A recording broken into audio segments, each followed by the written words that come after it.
नवरात्र उत्सव मांगल्याचा संस्कार, संस्कृती आणि स्त्रीशक्तीचं केंद्र असलेल्या नवदुर्गांचा, स्त्रीमध्ये असलेल्या शक्तिरूपाचा सन्मान करूया नवदुर्गांचा. कुटुंबाचा भार सांभाळत असतानाच सामाजिक, राजकीय, व्यावसायिक अशा असंख्य क्षेत्रात आपल्या उल्लेखनीय यशस्वी कार्यातून ठसा उमटवणाऱ्या नवदुर्गांचा नाशिक प्रहार न्यूज आयोजित सन्मान नवदुर्गांचा. संकल्पना भारतीताई जाधव, संपादक नाशिक प्रहार न्यूज. असं म्हणतात ना की स्त्री एक कुटुंबाचा आधार असते, पण ती जर बाहेर पडून काही करत असेल तर ती एक समाजाचा आधार होते. त्याच्या पुढे जाऊन काम केलं तिने तर ती जिल्ह्याचा आधार, राज्याचा आधार होऊ शकते. अशा पद्धतीने मी बऱ्याच वेळा ऐकलं आहे की लासुरे मॅडम खूप छान मनमिळावू आहेत. पहिली गोष्ट म्हणजे तर मॅडम, तुमचा हा जो प्रवास आहे अतिशय सुंदर आहे. या प्रवासाची सुरुवात तुम्ही कशी केली सांगाल? हो, नक्कीच सांग. माझ्या दोघी मुली ह्या 12वी नंतरनं बाहेर शिकायला गेल्या आणि मुली शिकायला बाहेर गेल्यावर आईच्या मनामध्ये एक असा कप्पा रिकामा होतो आणि मी खूप आजारी पडायला लागले. मला घरामध्ये खूप बेचैन व्हायला लागलं. मग आता काय करावं हा प्रश्न पडला. मग माझ्या मिस्टरांनी पण माझ्यातली कला आणि माझ्यातलं हे गुण की सामाजिक कार्य करण्याची मला आवड आहे हे माझ्या मिस्टरांना जाणवलं. म्हणजे डॉक्टरही मला, म्हणजे मी आजारीच पडायला लागले. डॉक्टर म्हणायला लागले नाही नाही म्हणे, हिला आजार वगैरे नाही, हिचं महिलाचं की मुली गेल्या त्यामुळे माझ्यामध्ये मनामध्ये पोकळी निर्माण झाली आणि ती मला खूपच असह्य व्हायला लागलं होतं. आणि तेव्हापासून मी म्हटलं नाही, घराच्या बाहेर पडून आपण लोकांसाठी काम करावं. कारण आता घराचं कर्तव्य हे माझ्या दृष्टीने, कारण मुली ह्या चांगल्या शिक्षणासाठी पुढे गेलेल्या होत्या. मग मला अजून दुसऱ्या मुली घडवायच्या होत्या आणि त्याच्यामध्ये मला जास्त छंद वाटायला लागला आणि मी तिथे अशी रमत गेली आणि सामाजिक कार्य करण्याची तेव्हापासून माझी सुरुवात झाली. मी तिथून ह्या कार्यासाठी माझं सर्वस्व अर्पण करायला लागली आणि तो प्रवास माझा तिथून खरा सुरू झाला. बालपणातली म्हणजे आम्ही लहान होतो, सोलापूरला माझे वडील तार खात्यामध्ये होते. वडिलांनाही असं सामाजिक कार्य करण्याचे, आम्ही मूळचे पंढरपूरचे, आणि वडील पण तेव्हा हे करायचे, शाळेमध्ये मॉनिटर व्हायचं, हे करायचं. म्हणजे तेव्हाही असं, आणि वडिलांचा आदर्श, आईचं मार्गदर्शन हे लहानपणापासून गाठीशी होतच. आणि त्याच्यानंतर ना लग्न झाल्यावर लासुरे परिवारामध्येही माझे चुलत सासरे वगैरे ते पण राजकारणात. रोल मॉडेल किंवा प्रेरणास्थान तुम्ही कोणाला सांगू शकाल? माझं म्हणजे तेच प्रेरणास्थान तर प्रथम वडील, आई वडील, आणि लग्नानंतर ना माझ्या मिस्टरांनी मला खूप सहकार्य केलं आणि त्यांनी मला खूप मोठी चालना दिली की नाही, तू पुढे ये, तू हे करू शकते, तुझ्यामध्ये आहे ती हे. आणि हे माझे गुण त्यांनी जास्त जाणले आणि त्यांनी मला खूप सहकार्य केलं आणि आजही जे आहे म्हणजे त्यांच्या याच्यामुळेच मी पुढे येऊ शकते. आणि त्यांच्या मार्गदर्शनाखाली म्हणजे माझं प्रेरणास्थान प्रथम ते. त्याच्यानंतर नाही माझ्या आयुष्यामध्ये म्हणजे राजकारणा स्वरूपात जे आहे माझे पितृमूल्य असे जयप्रकाश छाजेड, आज ते नाही आहेत अस्तित्वात, पण मला आजही आवर्जून त्यांची आठवण काढणं भाग वाटतं. आणि त्यांनी मला ही राजकारणाची खूप मोठी संधी 2012 इलेक्शन मी इथून लढले. म्हणजे मला काहीही ह्या क्षेत्रातली हे नसताना पण नाही, तू करू शकते, मला शिकवलं. आणि त्यावेळेसचे मुख्यमंत्री पृथ्वीराज चव्हाण यांनी माझं हे, म्हणजे मी त्यांच्यापर्यंत गेली नाही पण माझा बायोडाटा वाचून, माझं सगळं हे वाचून, आणि त्यांनी सर्वे करून त्यावेळेस मला त्यांनी तिकीट दिलं. आणि आज मी जे काही आहे किंवा जो काही मला हा प्रवास दिलेला आहे, हे स्वर्गीयवासी जयप्रकाश छाजेड हे माझे खूप मोठे गुरु आहे आणि माझ्या आयुष्यातले हे प्रेरणास्थान आहे. आज ते हयात नाहीये, पण आज आवर्जून त्यांची आठवण आल्याशिवाय मी कधी राहू शकत नाही. पण हा सामाजिक क्षेत्रातील प्रवास किंवा हा आपला राजकारणातील प्रवास करताना आपल्याला काही अडथळे आले असतील तर ते अडथळे तुम्ही सांगू शकता? हो, अडथळे म्हणजे बरेच आलेले आहेत, पण मला म्हणजे ह्या अडथळ्यांमुळे खूप शिकायला मिळतं असं वाटतं.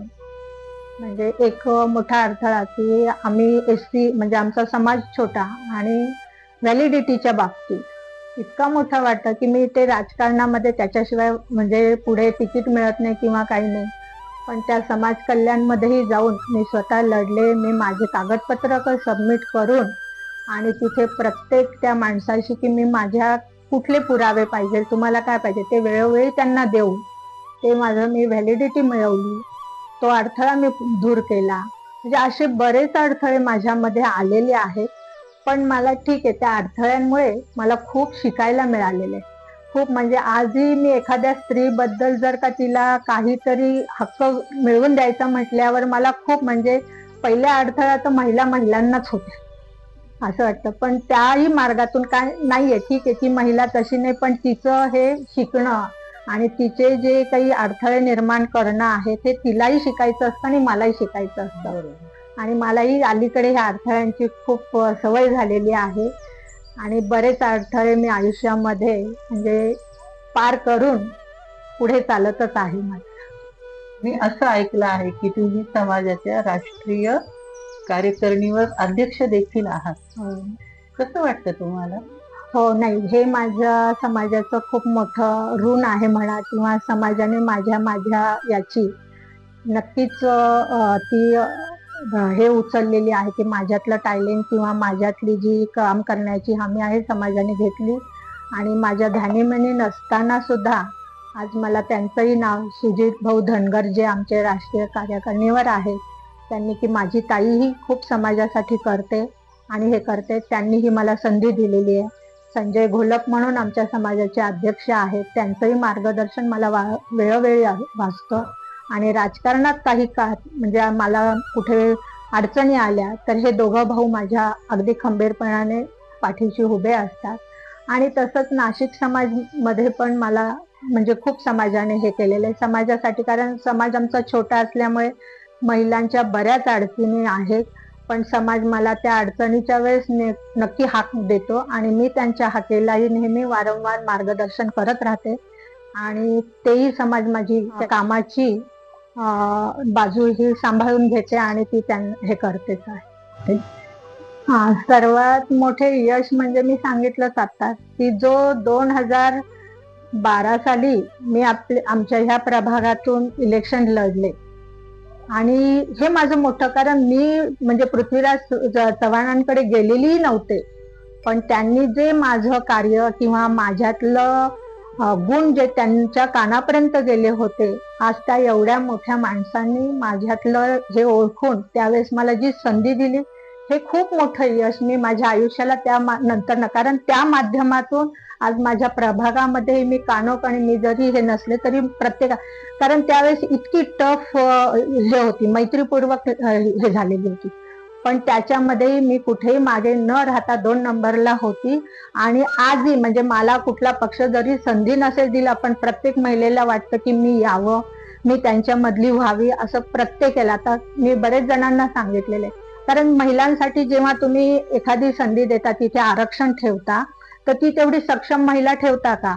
आणि महिला म्हटल्यावर कशी पाहिजे की ती महिला तिचं घर सांभाळून परत ह्या याच्यात की ती पण परिपूर्ण, कारण महिलेने घरातली आधी जबाबदारी, तिचे कर्तव्य पार करून हे सामाजिक कार्य जे आहे ते आपल्या पावलाने किंवा आपली पायाखालची जमीन खाली ठेवूनच ते पाऊल उचललं पाहिजे की तिथे कुठलंही हे नाही. अशा पद्धतीने समाजाने, कारण आणि प्रत्येक महिलेला मी जेव्हा आज चर्चा करते प्रत्येक महिलेला तेच, पण हा बाकीचे जे वरचे राजकारण आहेत किंवा बाकीचं जे आहे हे असं महिलांना संधी देत नाही. महिलांना खूप डावललं जातं. जिथे संधी असते महिलांसाठी, जी जागा असते, तिथे पुरुष तो स्वतः काम करतो आणि मग त्याच्या बायकोला तो उभं करतो किंवा त्याच्या मुलीला उभं करतो आणि त्याच्या मुलीला हे करतो. पण मग ती बाईसाठी तुम्ही, कारण त्या महिलेने शिकावं म्हणून हे सरकार तुम्हाला हे करत आहे, ही संधी देत आहे, आणि ते मात्र होत नाही. याचं मला अतिशय वाईट वाटतं आणि मला खूप दुर्दैव म्हणजे हे होतं की महिलांना तुम्ही पुढे आणा, महिला खरंच सक्षम आहे, पण तुम्ही जी महिला काम करते तिला पुढे जर घेतलं, आज जर ती महिला पुढे आली तर ती 4 महिलांना नक्कीच घेऊन. मला वाटलं की आपण निवडलेला मार्ग योग्य आहे. मला म्हणजे बरेच असे की जेव्हा मी बाहेर पडते आणि मी काम करते की मी बचत गट चालवते, तर बचत गटाच्या वेळेस एक महिला माझी अशी की ती काम करणारी धुण्या भांड्याची, पण तिच्या मुलाला फी भरायला नव्हती. आणि त्या बचत गटा माध्यमातून मी तिला जेव्हा पैसे दिले, ती म्हणे ताई तुम्हाला तुमच्या ह्या म्हणजे आम्हाला ती बचत करण्याची सवय तुमच्यामुळे लागली आणि तुमच्यामुळे माझ्या मुलाचं शिक्षण पूर्ण झालं. हे जेव्हा मला काही हे येतात की सगळ्यांचे महिलांचे ज्या अडचणी आहेत त्या सोडवल्यावर ज्या महिला माझ्यापर्यंत येतात आणि सांगतात, तेव्हा मला खरंच बरं वाटतं की आपण जे करतो आहे, आपण जे काही पुढे चाललेलं आहे याच्यातून प्रत्येक महिला सक्षम होते. कारण बचत गट हा माझा एक खरं तर सुशिक्षित महिलांचा बचत गट आहे आणि घराच्या याच्यातून की त्या महिला बँकेत जायचं काही काम नाहीये किंवा चेक पण लिहायचं काही काम नाहीये, अशा याच्याने त्या एकदम निवांत झालेल्या होत्या. पण हे आर्थिक व्यवहार मला मी शिकवल्यानंतर ना ह्या महिला खूप पुढे गेल्या आहेत. त्यांनी बरेच काहीतरी म्हणजे बिझनेस चालू केलेले आहेत, बऱ्याच त्यांच्या आर्थिक अडचणी त्यांनी सोडवल्या. आणि हे जेव्हा मला समजतं किंवा त्यांच्या माध्यमातून कळतं, तेव्हा मला खरोखरी समाधान वाटतं की मी जे काही करते आहे, मी ज्या वाटेने चाललेले आहे तो अतिशय योग्य आहे. आणि तो आहे ठीक आहे. मला कधी कधी, कारण मी एक आता भजनी मंडळ पण चालू केलेलं आहे, त्या माध्यमातून पण आम्ही हे करून आणि ज्या काही ग्रुप आहे आमचं मानधन मिळतं, आम्ही सगळे की त्या याच्यातून तशी काही कुणाला नाही, पण त्या महिलांना इतका आनंद होतो की आपल्यामध्ये काहीतरी गुण आहेत हे त्यांनी, कारण हे सगळं दबलेलं होतं आणि ते बाहेर पडतंय. हे जेव्हा त्यांच्या चेहऱ्यावरचं हास्य, त्यांच्या मनाचं समाधान मला बघायला मिळतं, तेव्हा मला खरोखरी खूप छान वाटतं. आजची तरुणी ही शिक्षणाने खूप मोठी झालेली आहे. तिचं शिक्षण त्याबरोबर तिला नोकरी पण मिळते आहे. पण ती तरुणी ती पुरुषांच्या खांद्याप्रमाणेच किंवा पुरुषांच्याच वागणुकीप्रमाणे मी चालेल अशी तिच्यामध्ये एक न्यूनगंड झालेला आहे. आणि हा खरोखरी, कारण स्त्री आणि पुरुष ह्या काहीतरी समाजाने लावून दिलेल्या बंधनाच्या आणि याच्याप्रमाणे आपण वागलं पाहिजे हे तरुणींनाही कळलं पाहिजे. आपण जरी शिकलो किंवा आपण जरी हे झालं तरी आपलं पाऊल संस्कृतीवर, आपलं पाऊल आपल्या मर्यादेवर पाहिजे.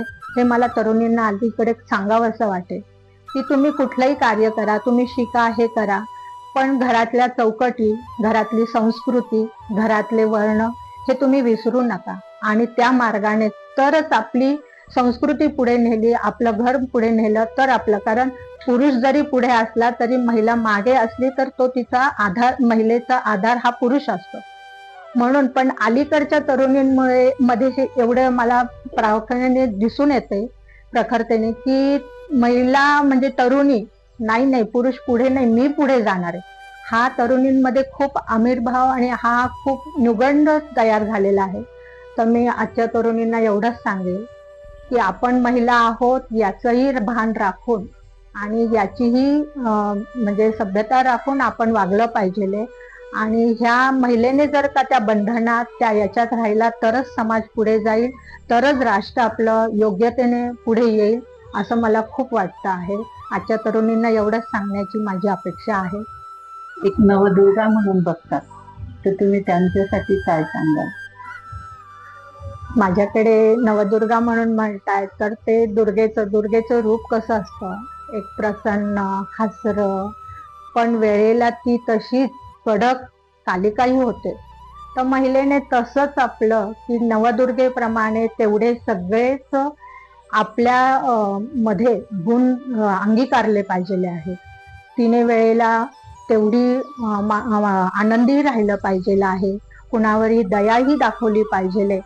पण जिथे तुम्हाला अन्याय दिसतोय, जिथे तुम्हाला काहीतरी अन्याय होतोय, तर तिथे तिने नक्कीच त्या महिलेने मागे न थांबता दुर्गेचं रूप धारण करून न्यायाच्या मार्फतच आणि तिने तेवढं कडक राहून पुढे आलं पाहिजे. दुर्गेचं रूप हे केलं पाहिजे. ज्याला याची गरज आहे की बाबा कुठेतरी त्या महिलेमुळे तुझ्या प्रेमळ आणि तुझ्या सुस्वभावामुळे जर काही ह्या समाजाचं हे होत असेल तर त्याप्रमाणे, पण तिथे कुठे वाईट दिसलं, कारण आजकालच्या बऱ्याचशा महिला जाऊ दे आता त्यांचं चाललंय, आपण कशाला, तर कृपा करून महिलांनी जागृत राहून नवदुर्गेप्रमाणे 9 तुमचे रूप हे अंगीकारा आणि त्याप्रमाणेच उभे राहा एवढी माझी आज नवदुर्गेच्या चरणी प्रार्थना. आणि प्रत्येक महिलेला मी म्हणेल की तुम्ही तुमच्या रूपामध्ये कुठेच कमतरता ठेवू नका. प्रत्येक रूप हे तुमच्या चेहऱ्यावर त्याच तेजाने झळकू द्या, एवढेच माझी. ही उंची खूप उंच आहे, पण ताई हे सामाजिक क्षेत्रात उल्लेखनीय काम करत असताना बदल समाजात घडला पाहिजे असं तुम्हाला वाटतं? हा, मी आता सांगितल्याप्रमाणे की स्त्रीने स्त्रीच्या जागेवर राहावं आणि पुरुषाने पुरुषाच्या जागेवर राहावं. जिथे स्त्रियांसाठी तुम्ही काही बंधनं लादून दिलेली आहे, म्हणजे आज आपण बसमध्ये, म्हणजे अगदी किरकोळ सांगते, बसमध्ये जाताना तिथे वरती लिहिलेलं असतं की स्त्रींसाठी, पण ते बघितलंही जात नाही. आणि ते केलं म्हणजे आज जो आहे हे समाजाने अंगीकारलं की काय हवं आहे, काय नको आहे, त्याच्याकडे समाजाने नक्कीच लक्ष दिलं पाहिजे. आणि महिलांनी सुद्धा की त्या याच्यामध्ये की आपल्या नियमाचं पालन, आपल्या संस्कृतीचं पालन, आपल्या बंधनाचं पालन करूनच समाजाचा एक चांगला समाज, एक चांगलं राष्ट्र घडवण्यासाठी महिलेने आणि समाजाने पुढे यावं, हाच मी आज संदेश देईन. हा न्यूज साठी वेळ दिला आणि तुमच्या विचारांची या ठिकाणी देवाणघेवाण झाली. तुमचे आम्ही खूप आभार मानतो. धन्यवाद.